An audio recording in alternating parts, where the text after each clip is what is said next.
Alam niyo ba na merong resort sa Cavite na hitik sa ginto? Halika at puntahan natin. Welcome to Villa Excellence Resort in Tansa, Cavite.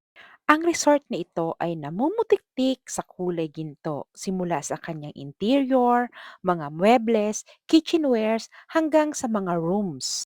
Silipin naman natin yung mga rooms na ginamit namin dito. Ito yung isa sa mga ginamit namin.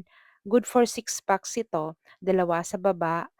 And then meron naman siyang refrigerator, toilet and bath, and sa taas niyan may apat na kasya. So, good for 6 packs. Puwede dito ang small and big groups. Mamimili lang kayo kung ilan ang kasya sa isang room.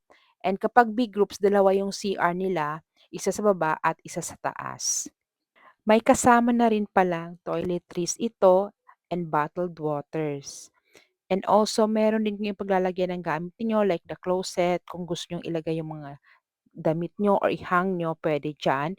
And meron silang bawat room meron CR or restroom. So, sa amin kasi 8 kami, may sa taas, may sa baba ang restroom. So, mamimili na lang kayo kung anong gagamitin yung restroom. Yung katabi namin, that's the cafe and paggising namin sa umaga ito yung bumubungad sa amin, yung hampas na alon ng tubig dagat pero bawal naman mag-swimming diyan. If you are hungry, no worries kasi meron silang restaurant and coffee shop and puwede rin kayo pala dito mag-barbecue kung gusto ninyo.